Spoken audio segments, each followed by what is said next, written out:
And welcome to Your Vote Counts. There is so much going on. I don't know how we're going to do this, but we'll try. Okay, let's start with, there's lots of drama behind the scenes. Let's talk about it. From your standpoint, what is going on behind the scenes? Yeah, behind the scenes is a crazy thing right now, because if you came to the Capitol, you'd see a whole lot of standing around waiting for something to happen. Behind the scenes, there are a lot of House members meeting with one another. There are a lot of senators meeting with one another. They're meeting across party lines. They're trying to talk to each other across the building. But nothing seems to be breaking loose right now. As you all know, at home, we're still in this stalemate on education policy, and it has sucked all of the oxygen out of the room. All other policy right now is on hold until this education fight gets done. Until we get more pay for teachers, more money in the formula, we're going to do a lot more standing around and waiting. Okay, well, maybe there's a lot of people involved in negotiations behind the scenes. So I don't know what all you can tell us, but you can tell us there are some things that are really critically important happening beyond the public side. Well, I can tell you a lot. I appreciate the viewers at home that come here every week to look at what we're doing. Here's what I can tell you is going on behind the scenes.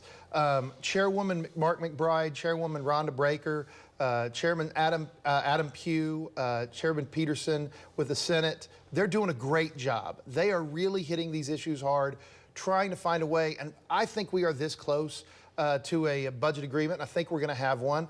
And as Ronald Reagan said, I don't think we suffer from too few laws. The fact that some things get put on the back burner while we do what's important, that doesn't bother me a bit. I wish we did that more. Okay, so there's this thing called the calendar, all right, and the thing called the clock. It's ticking because the Constitution says y'all got to get out of there soon. Are we going to get everything done? Absolutely. This is what democracy looks like. We're going to have a great package, I firmly believe, by the end of this year that's going to fund public education, that's going to provide choice, and is going to provide a tax cut. At the end of the day, the House and the Senate want the same thing, and everybody's working hard towards the same goal, and we're continuing to inch closer. Unlike Washington, D.C., though, by the way, we will have a balanced budget, as we have had every year. I think this is going to end up being a phenomenal year for the state of Oklahoma. We will get everything done. Will some policy bills maybe not get done? Yes, but again, that's not a bad thing in my book. We pass too many laws anyway.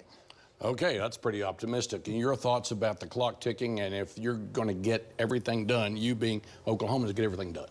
Yeah, the clock is ticking. I mean, constitutionally, we have to be out by the last Friday in May at 5 o'clock. So just a little under 2 weeks to go. It reminds me of when I was a college professor and finals were coming up and those final papers were up for my students. And I would ask them if they'd begun their final preparation or their final paper. And most of them looked at me dumbfounded.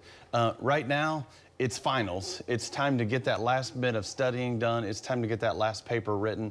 The legislature needs to get their act together, get that budget out for the public to see, make sure that there's transparency in that process, and get this thing wrapped up. We're 2 weeks to go.